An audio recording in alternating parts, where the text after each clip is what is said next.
Hello and welcome back to the Fortress of Solitude. Today we're going to be checking out Superman 78, The Metal Curtain Issue 1 by Robert Venditti and Gavin Guidry, the sequel to the much praised Superman 78, and Robert Venditti wastes no time making the book feel like a true sequel to a late 70s, early 80s era film, beginning things by making the Soviet Union the bad guys, as was the style at the time. The book dives right into the story and sees Lois Lane hot on a story that puts her in danger, and of course, Superman is there to save the day and save her and the bystanders from a sinking cargo ship. From there, the book surprisingly turns things completely over to Lois's reporting as we learn that she was following a man named Evers, who was a colonel in the US Army, and he was making an illegal weapons deal with someone. Thanks to Evers catching Lois, her evidence is destroyed, and much of the rest of the issue is her arguing with Perry White to try and get her story published, but she has to go and find some proper sources and in turn ropes Clark into the mix to try and make him a better reporter. This really did feel like the first 20 or so minutes of a film. You got like the big opening action sequence to settle you into the movie, and then it drops you into this sort of character focused stuff and stuff that pushes the story forward. And I know people aren't going to like that since it's not Superman punching things and explosions, it's a bunch of people talking in an office, but it's all character work and all story work. And I really love when it focuses on Clark and Lois, not Superman and Lois.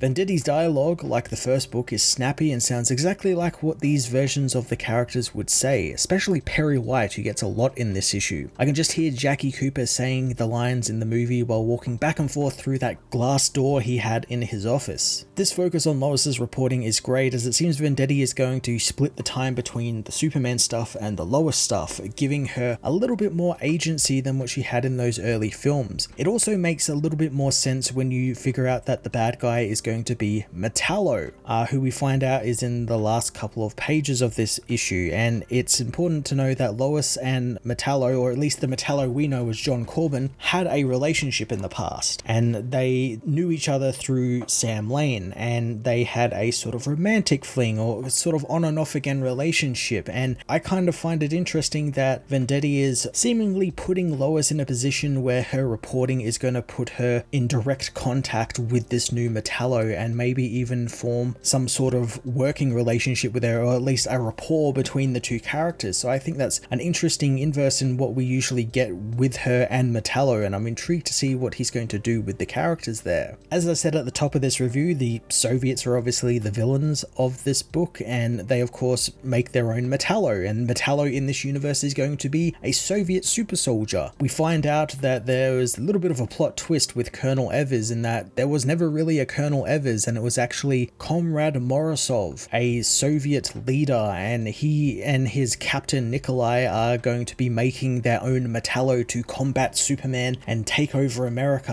And Morozov at the start was buying a war suit from someone we don't see, though by the design of the war suit I would take a good educated guess that it was Lex Luthor they were buying from, or at least someone related to Lex Luthor, maybe Otis, since of course Lex Luthor will want to be involved in a plot to kill Superman. And I'm intrigued to see what Venditti will do with the character this time around, since he had a really interesting storyline for him in the first issue where he was like trying to get a job through like the parole board, and he kind of had a heel turn in that last book where he helped Superman a little bit against Brainiac. So I'm intrigued to see what Venditti will do with him this time around. Gavin Guidry tags in as the artist for this volume and complements Wilfredo Torres's previous work extremely well. The same aesthetics are all very much there, and everything looks rightfully out of the late 70s, early 80s, especially Metallo, who is back to his big bulky man in a suit, a design I've really liked for the villain, and I'm glad that it's making a comeback. I always liked the big bulky Metallo design, and it kind of makes sense since it's a great visual representation of what it takes for a man to go up against the Superman. They need this giant, cumbersome, bulky suit to even go toe to toe with him, and I like that they're bringing that back, and I'm intrigued to see it in action in the coming issues. Robert Venditti's return to the Donnerverse is off to a great start, setting up the classic Russian sequel villain that was big in the 1970s and 80s, while also focusing on Lois Lane's side of the story a little bit more than the previous book did. I'm going to give this issue a 9.5 out of 10, so check it out, and if you haven't, check out the previous series, Superman 78. I've got a whole video that breaks down the story available on my channel, and the link is at the end of this video.